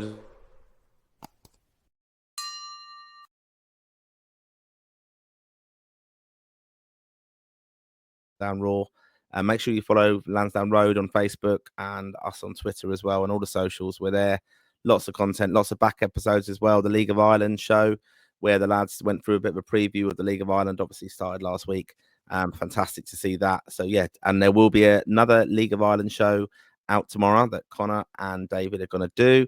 And I'm just going to throw up once again this ad. We do want your involvement, the Raw Faithful. We are Irish football's most interactive podcast and show. We have a YouTube channel, we have a podcast, we have a website, and we want your involvement. We know that some Irish fans have got some amazing stories and also very good writers as well. We want to hear your stories, whether you're interested in anything to do with Irish football. We want to add you to our writing group. So I'm going to play this little ad again just to give Dave a bit of coverage so he doesn't feel out of the loop tonight. But here you go. Just have a watch of this. How's it going? David Dunn here from Lansdowne Roar, and I am calling out to anybody who wants to write about Irish football. That's right. If you want to write for Lansdowne Roar at lansdowneroar.ie and join our fantastic writers group over there, this is a great opportunity for you. It is a voluntary position, no experience required. However, all we ask is for you to be passionate and consistent, and also be able to string 2 cents together. Sorry, Martin, that leaves you out. It can be any level of Irish football that you want to talk about: men's, women's, seniors, juniors, League of Ireland, School League, anything at all that you want to express yourself about. This is for you. If you are an aspiring sports journalist, it's also a fantastic opportunity for you. We do have a wide reach. Of course, we have to stream every week, as you're probably watching this on now. So it's a great way to get yourself exposed in a positive way. If you want to get in contact, pod@lansdowneroar.ie. Also Connor at lansdowneroar.ie, David at lansdowneroar.ie, Martin at lansdowneroar.ie. Or you can head over to our Facebook, our Instagram, or our Twitter, and you can contact us directly. Not a problem, and we'll get you sorted there. Apply below now. There you go. Yeah, so if you do want to get involved with Lansdowne Raw, please do contact us, make a comment, contact us on DM or anything like that, what Dave just said. So we will get back to you in due course. And yeah, we want to welcome your interaction with the show. And of course, just want to also say thank you this evening for your comments, which we will get through now. Just a couple of little things to add. Obviously, the women are heading off to Tala for their opening game of their Nations League. They've got Turkey on Friday. I've seen that Tony O'Donoghue was in camp with a little chat with Aoife Mannion, and the story that's not going away is this criticism of the FAI basically on how they dealt with Ireland Gleeson and Colin Healy's ending of their contracts. Aoife Mannion, another one who's disappointed in that, joining Denise O'Sullivan.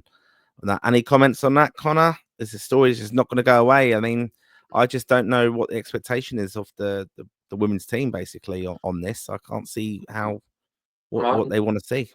I'm sick to death of it, to be honest with you. It just drives me bananas. It's just drama after drama. I know it's the same thing, but like, come on, we need to move on. Get on. Embrace, like, Carla Ward's in new manager. Should be excited about a new reign coming in. Ireland Gleeson's reign, as much as the Nations League went well, the qualifiers were a complete disaster. Like losing to Wales, having the home advantage with what tie was 1-1 going into the second leg, and like, you can't be making excuses. Obviously, the Colin Healy situation, we'd like to take Colin Healy's word for what he said, but I don't think Ireland Gleeson, did she make any comments about being wrongfully dismissed or no? Because like, I just think move on. Like, what does this show to the new staff and management that's coming in, that they're trying to build a culture for Irish football for the future and trying to get Ireland back to another World Cup, which if we look back in time, Ireland Gleeson's record will be 0 0 tournaments qualified for. So, like, nothing against her in the slightest, because she hasn't done anything wrong, but just move on, because Martin, I'm just sick of it, to be honest. It's like, how many dramas can we have in one group of players? And just like, love playing for your country. Obviously, you can make, but like, we don't as much. I'd imagine a lot of the men's players might think the same about the FAI in some contexts, but we don't see them constantly calling them out over the silliest or the smallest little things. So I think it's just time to move on. I don't know whether it was just that she was asked about it and she felt obliged to comment on it at the time, but whether it's the media or whether it's the players, just move on. It just is a bit boring now, like you said. Like, have the standard answer that, just say, look, we all as players, we've commented on it enough now. We want to move on. We want to help Carla Ward settle into the role, and progress and focus on the next campaign. I think, it does strike me a very opinionated squad. I know you've got big characters, and they've obviously done very well with an Irish shirt over the years, and I'm not knocking them for that. It's been amazing seeing them at the World Cup, of course, but it just does make me feel uncomfortable. You want to support Irish football, of course, at all levels, but even the Vera Powell thing, I think there'll be a lot to come out with from that, still in time, because I think they're just, when these retirements happen, and again when this other generation, probably someone are still in there, they'll, if it is going to be enough of a story, I think we just need to know a little bit more on that. I think it's, Vera Powell, that didn't strike well with me at all at the end, and player power, whatever it was, and you kind of want to get behind the women, of course, but I think there's a really, really good nucleus of players coming through there, some young Irish talent coming through, and I think they just don't need to be stained with all this association with failed campaigns or managers and coaches let go. Just get on it, get over it, basically, is my view.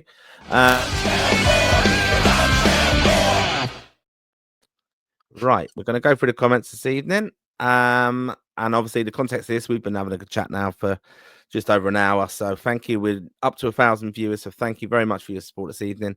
Obviously the context of this, comments have been flying in all evening, and this is where we get to them now. So context reasons, a lot of people will be saying stuff in relation to something we may have said an hour ago, but we'll obviously clarify that as we go through. So a nice one earlier from Baylor, who says, we hate Rovers, everybody hates Shamrock Rovers. It's actually a good tune, to be honest. It's actually a good flowing tune. It actually, I know I don't hate Shamrock Rovers, but it's just a good tune. I don't know if you ever hear the fans sing it, but it's a good song. Go for them. What's the tune? What's the tune? Go on, Connor. Don't be shy. No, I'm not, because people will get disappointed at me. All right. Everyone hates the best, says Dean Flood, and the best at getting outshone on the big stage. So lots of League of Ireland chat there, and do follow the lads as they do their latest show, which is coming out tomorrow. Here we go. Nick, the lads. There you go. Thanks again for watching, Nick. Zed Lepelin. What's the background of the young Irish lad on United's bench? We had a chat about him earlier. Nobody said. I think it's background. I think it means what's his. Oh yeah. I believe he has 2 Irish grandparents. Okay, which is good. There you go. He does qualify. Yeah, we're trying to find out a little bit more on him from some other contacts as well. No Ross Tierney in your League of Ireland FLP. Connor is crazy. There you go. Do you know who we have a league? We'll talk about it actually on the show itself about how people get on. But I had a terrible start, to be honest with you.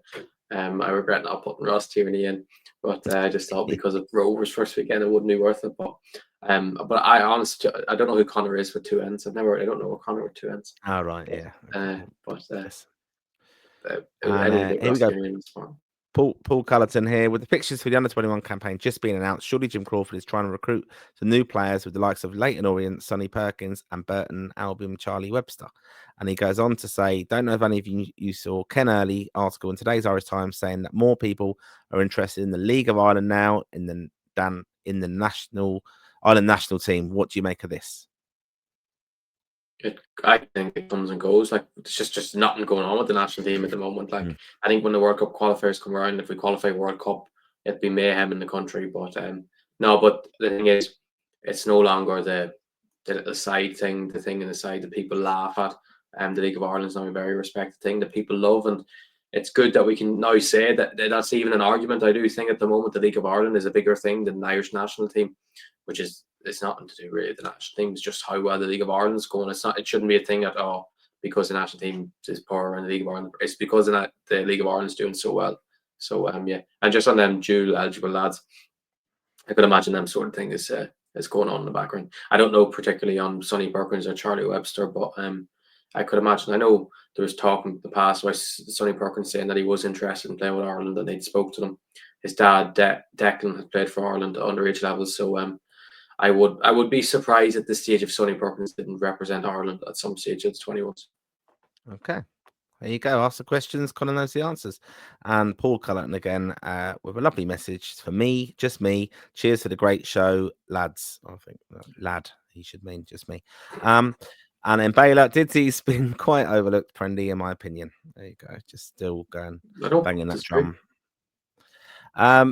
Dean Flood, Heimer is right though. I love our league. This is in relation to Stephen Bradley being critical of Heimer.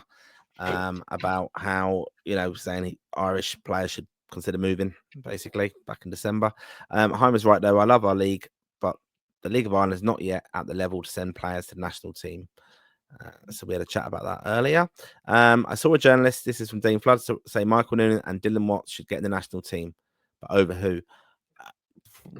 It's a bit early, though, isn't it, there? I mean, look, they're very young players. And like Michael Noonan's way behind Mason Mealy in the pecking order for Ireland. Obviously, he had a great debut, but I think that's over exaggerating there. And Dylan Watts, absolutely brilliant player, was the best player in the league last season. But it's just like, could you put them in the squad over like when lads? Yeah. It's not even just off football. It's like the level of play. I say adapting to intensity international football. If you're coming from the League of Ireland, it's a big step. But Dylan Watts is an absolutely brilliant player.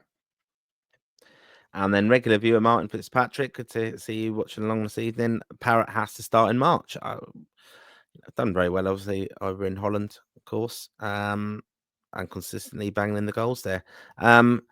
Jeff Kane, Bradley is right. The talking down of Irish football has had a long-term drastic effect. It damages funding. Even the Baltic states have higher media rights deals, so no development. No money means no coaching. UEFA coaching numbers at the same level as Andorra and Luxembourg. I mean, yeah, look, we're well aware that the lack of money in Irish football, sadly. And, I was actually looking at, different coaching badges and what the costs are for things, UEFA A, B, C. And it's just interesting, like the contrast in that of the costs of doing UEFA A license in different countries, is incredible. But I think a lot of the Irish lads obviously do it for the FAI courses. Whether they're fast tracked or not, I don't know. But you see them, the kind of candidates qualifying or graduating, I suppose, and you see some ex-Irish players, obviously, who've done very well doing those courses, and you'd hope they're going to give back to Irish football. So, look, we do need more coaches. We need more development. You need more. The infrastructure isn't there at the moment. Even, we could argue all day about the facilities and training grounds and dual purpose grounds. That's just common in football, though, isn't it? All over, and that's a big shortage of London as well, even where I live. So that's just where we are with it. It all comes down to investment. And sadly, my view of it, speaking as a kind of grassroots coach, is, the money doesn't filter down. Like we end up, the people who are volunteering their time for coaching and giving their time up, and kids and parents bringing their kids to training and stuff, you're paying for it, whereas the money's all at the top end of the game. And we're probably the ones that you need us in a sense, I think. So that's just football, I suppose. Adam Curtis has a question here. Will Conor Coventry ever get an opportunity in the first team squad? Do you think he could be an answer to the holding midfield position, or number 6, as people call it now? For you, Conor. If he stops playing in League One, I think he made his 50th appearance for Charlton the weekend, but no, he needs to get out of Charlton if he wants to get in the Ireland. In fairness, he didn't. He actually came into the squad late, if you remember, for that England game, but he was never going to play, and he's not at the level right now because he's not playing at the right level, at club level, to make it for Ireland. So I could see him doing very well going down the Josh Cullen route when he went to Anderlecht. So with Coventry, you'd hope one day, but like he needs to get out of Charlton if he wants to, unless they magically get promoted, which I don't think will happen.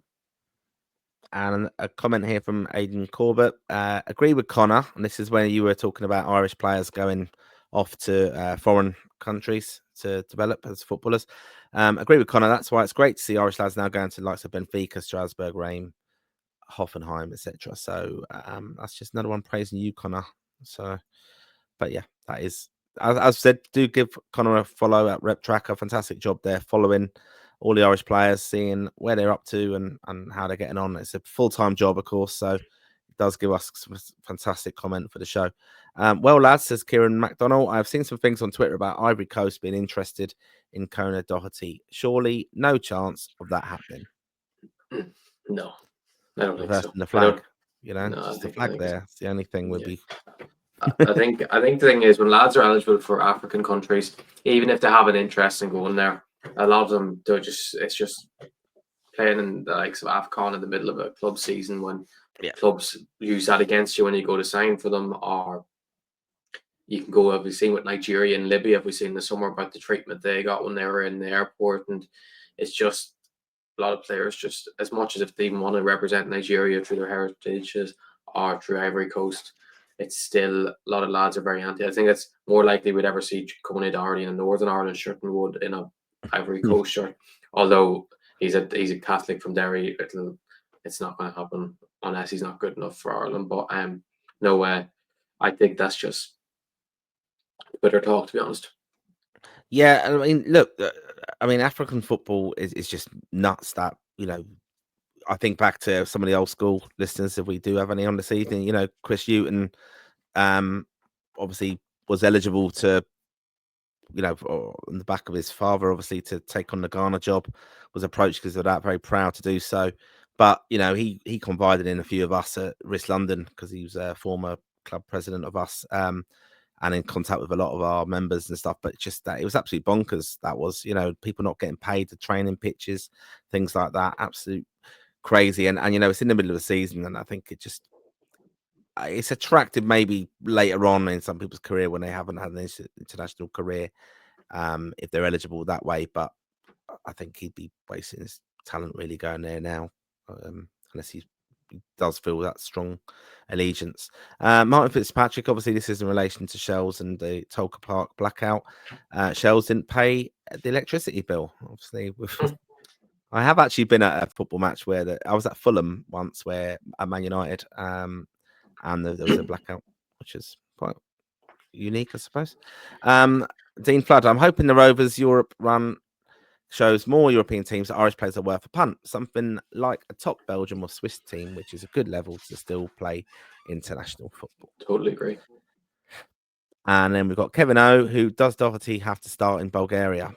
This is obviously Matt Doherty, who we spoke earlier about on doing a great interview with Off the Ball and speaking about how it feels he's playing very well at the moment, defending very well, especially. So I think it depends on Seamus Coleman, doesn't it, really?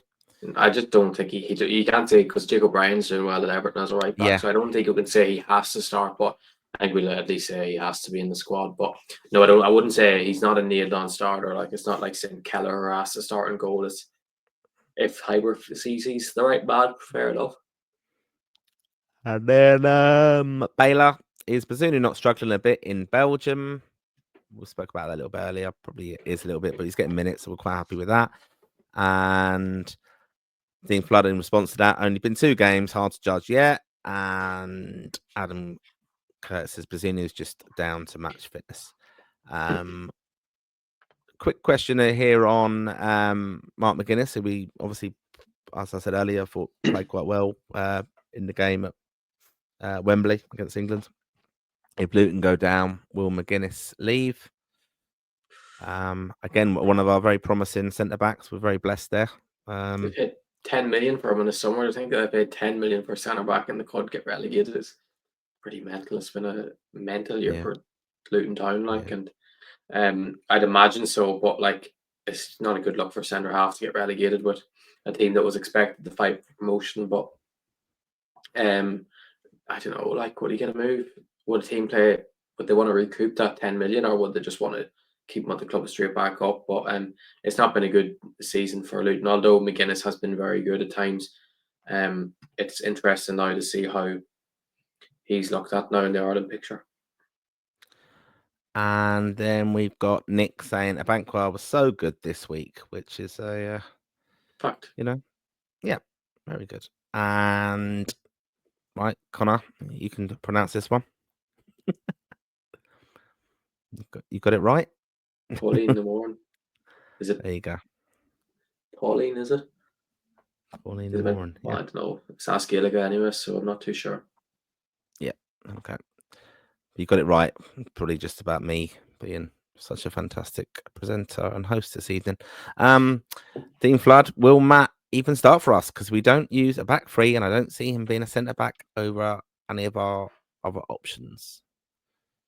So a little bit of chat about Matt Doherty on here. And then Jeff Kane, Heimer's contract is up in December this year. You mentioned 2 years, but it was only a 17-month contract from July 24. Will he get an extension? What do you think? Well, it is up to the end of the qualifying campaign.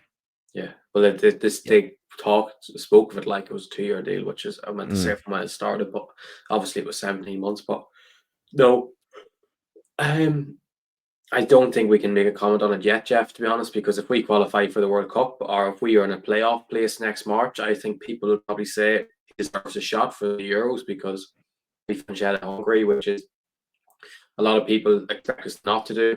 I'd be confident that we will do it, but I'm just too overly confident at times. But no, I think if he finishes top 2 in this group, he'll get a new contract. If he doesn't, he won't.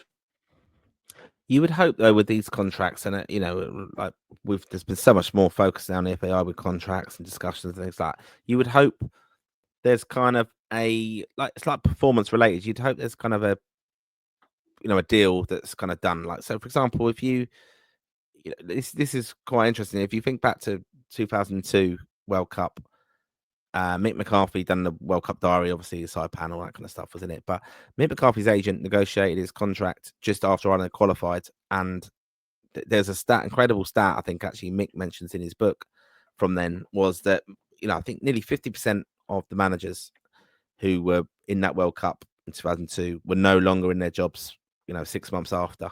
That just happens. But the contracts they all was just before renewed, just before the tournament starts. That's how it often works. That's why you see some of these, especially these African countries as well, you see them walking away, don't you, having fallouts and stuff because it comes down to money. So you'd hope, though, that Ireland have done something here that, that we're not left with a manager who's kind of qualified for us and then we're over a barrel of money and stuff. You'd hope there's a performance related kind of deal on that contract. So, and we hope obviously he gets there. Quick question here, Dean Flood. What's the crack with John being dropped? Just drop. Simple as, thank you. Yep. Owen Brosnan, favourite Van Nistelrooy goal. I think there's that. We were chatting about Van Nistelrooy recently on the pod. Too many, but the Fulham one was brilliant. But then, there's loads of goals. Van Nistelrooy, amazing. Ferguson played well when he came on, said Nick, and we agree with that. Did play very well. We all think he's going to go on a bit of a run. Well, I'm hoping he will. And Adam Curtis says Ferguson should have had an assist, but Kudus skied it. And Nick also says about we did go back and talk about OBIG earlier about our strikers, that Armstrong would offer more than Cannon.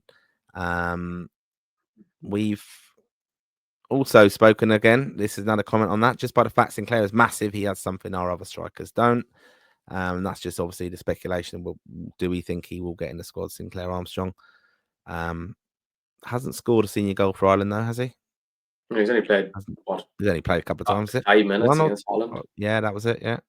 But you'll be clamoring for Didsey soon. That kind of stat. And this is a good message here from Liam Hewitt. Looking forward to the new international season. Positive about seniors going in right direction and hopeful we can get second in the group. Yeah, I think we all share that sentiment.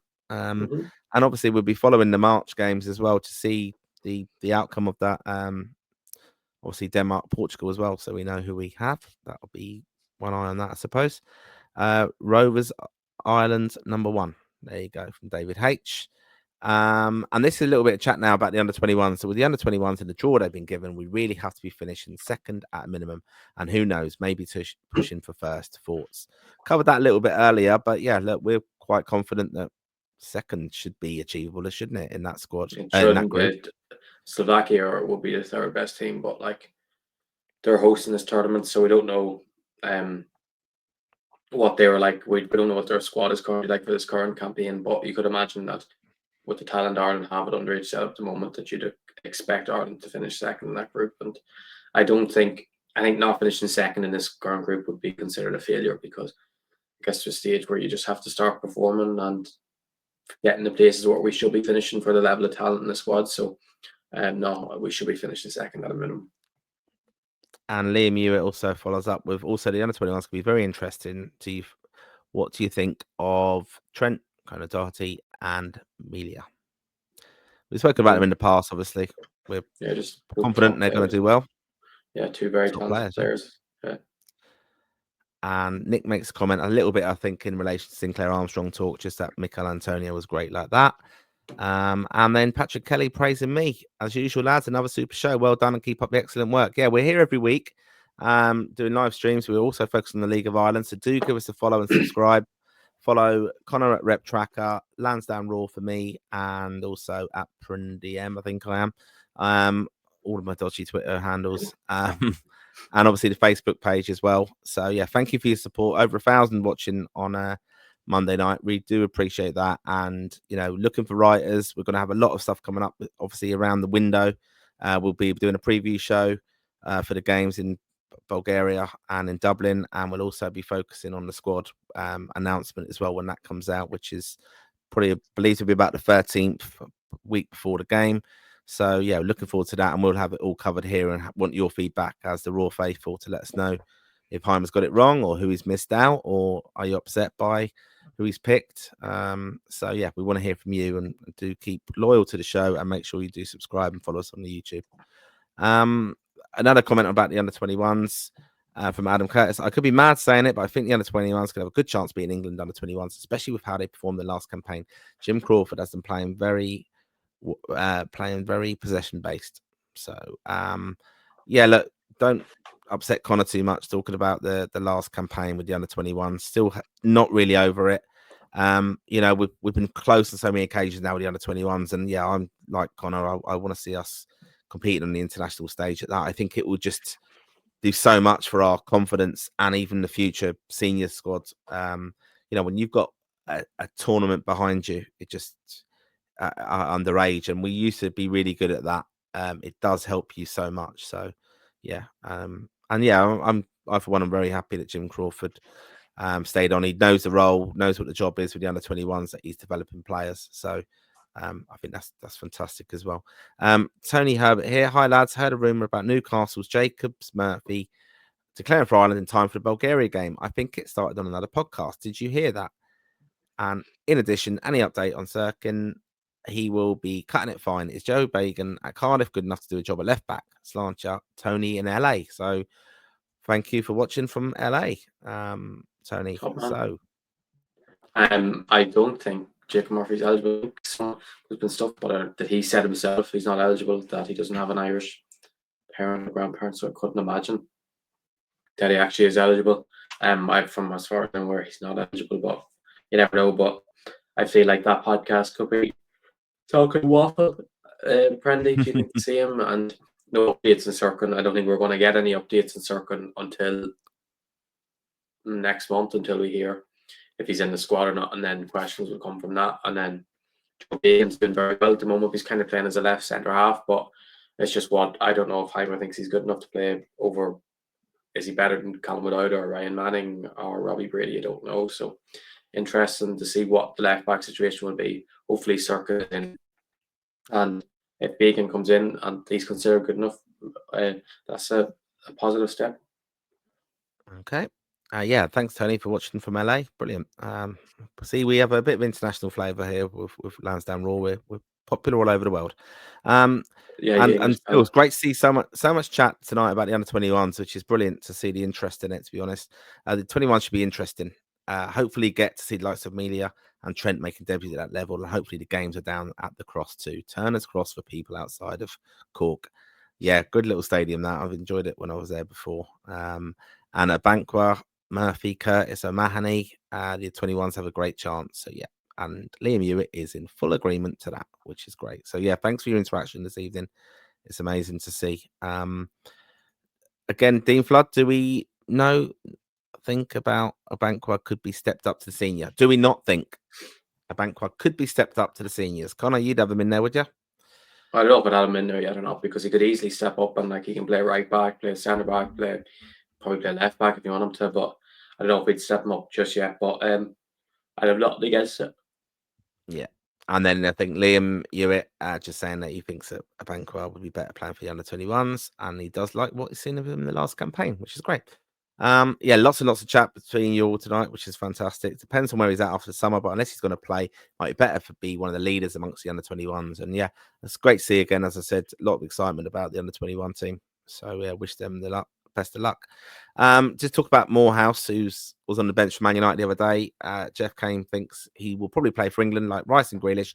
Agents don't like lads playing for Ireland. More money as an English international. Yeah, there's a fact of that. And one of the things I know the FAI did years ago, and Stephen Kenny was quite proactive in doing, and there was a big movement of it, like Marco Tool, who works with like finding eligible players, obviously underage. It was just, making sure that lads are coming into the camps early, underage, and feeling part of it and feeling Irish, and being welcomed despite what their background will be, even if they're an English accent or wherever it is.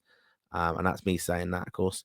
But feeling welcome, feeling part of it, representing Ireland, knowing that they have the proud history of that with their families or whatever. So I think that's important. And you're always going to have the danger of England, if they're eligible for different countries, you're always going to have that over the shoulder, really. So we've just got to make them kind of fall in love with it and have a positive experience and just perform as well. It is results business, of course, and positive experience, qualifying for tournaments, which we can do, and then that's it. Aidan Corbett, in relation to that, really, a question of a player really wants to play for Ireland, wouldn't they have their passport already? Not necessarily. That's not always the case.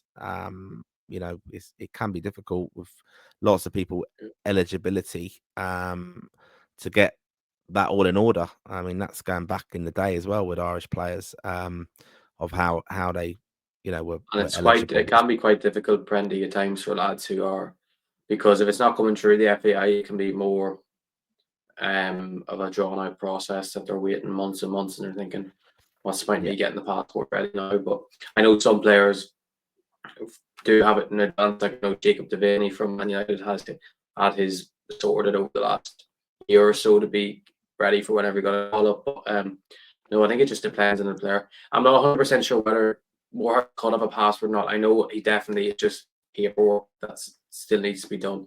But I'd imagine passport is part of that as well. But I wouldn't say 100% he doesn't have a passport. But from what I've heard in terms of it's just paperwork, I'd imagine passport comes with that. Yeah, look, it is difficult now. You've got to have citizenship first of all. You've got to prove what your right is to that. And I know that just from experience with like my kids. In a way, I have to get information from how they would qualify to be Irish through my dad. It would be, but yeah, and you have to provide like certificates and things. And sadly, it goes back to even history as well, like just records being kept in Ireland. Are they accurate all the time as well? So it's just finding all that paperwork and presenting it, and big backlogs of things like that. Brexit hasn't helped with that, but this is something that you would think underage players who often go with if they're at Man United, for example, they are traveling around to underage tournaments and stuff, will need a passport. And if they're in England, they're probably traveling on a British passport if they're eligible for that. So it wouldn't have been a necessity to have an Irish one at the moment. So then if you're trying to get one of those, you have, because you're eligible, of course, you have to go for a bit of a rigmarole to do it. So it's not all simple, but it's and I think back to that old age argument, I don't think we can afford to miss anybody who is eligible and feels Irish. Liam Hewitt, did you see United 18s destroyed Chelsea 18s 5-1? Jacob Devaney, captain, was supposedly outstanding.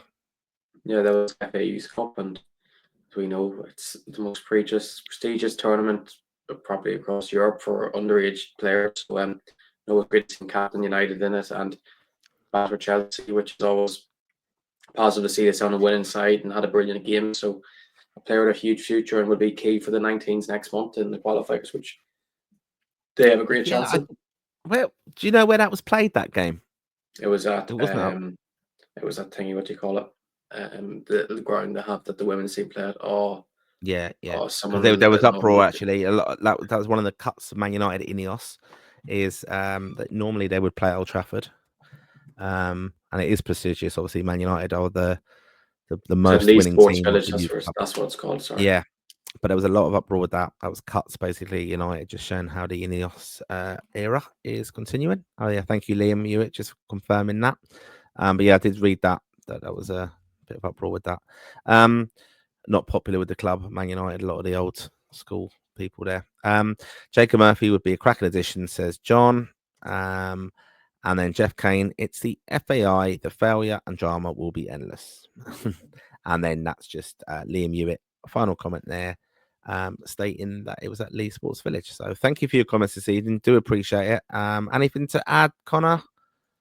We missed out anything notable this evening? No, just there's a lot of comments there tonight talking about different variety of things of Irish football, which is good to see that people have a key interest in everything. So no, it was a good stream tonight now, Prendy, and it seems people seem to enjoy it anyway. But Dave, as per usual, it seems to always get a lot more positivity in the comments. I won't say why, but no, it was a good show now, Martin. Yeah, no, really enjoyed it. Thank you again for just over 1,100 watching this evening. You can get back all our past episodes as well on our YouTube channel. Do check those out. We've done some fantastic interviews over the years as well. Learn about a bit of Irish football history as well. We've had some interviews with Ian Hart, Clint Morrison, Alan Kelly at our show that we did last year. So we do want to hear from you as well. We're here weekly on this show. You can follow us on all our socials, of course, at Rep Tracker for Connor, at Lansdowne Raw for Lansdowne Raw, of course, and Facebook group for Lansdowne Road. And we're also, as we've said as well, we've put the advert out a few times now. We're looking for writers for our podcast, our website even. God, it is an end to the show that's gone a bit nuts here. But no, really do appreciate your support this evening.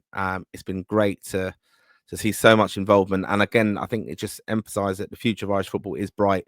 We're talking about a lot of under-21 players tonight who are eligible and this campaign that's starting, of course, in March as well.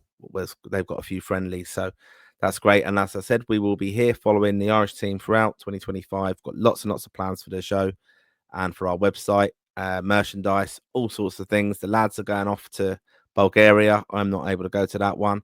But yeah, we'll be at all the games throughout the year, covering it from the press box. And we've got a few surprises along the way as well. So thank you for your support. It really, really is appreciated. Make sure you do subscribe to the show and the page. Again, that's really appreciated as well. It does help us if you like and share the little algorithms and stuff with this. And we are looking for sponsors as well, because we do have a fantastic reach, over nearly 70,000, I think, between all our groups and pages. So we have a lot of interaction with Irish football fans. More than 70,000, Brendan. It is more than 70. Sorry. We've way over 100,000. Thank you very much. Don't be disrespecting yourself like that. There you go. See, I don't do any of that stuff. I just get roped in to present a fantastic show when Dave can't be asked. But no, thank you all for this evening. Really great to have your company. And thank you, Connor, for yours as well. Thank you. And for your insight in our Irish Liam, football. for that. Thank you, Liam, for Great that. Work, lads. Keep it up. Thank you. Lovely Liam. end to it. Great work, lads. Keep it up. Cheers. Yeah. Thank you, Liam. Appreciate that. And we're going to leave it there. Thank you and good night and God bless.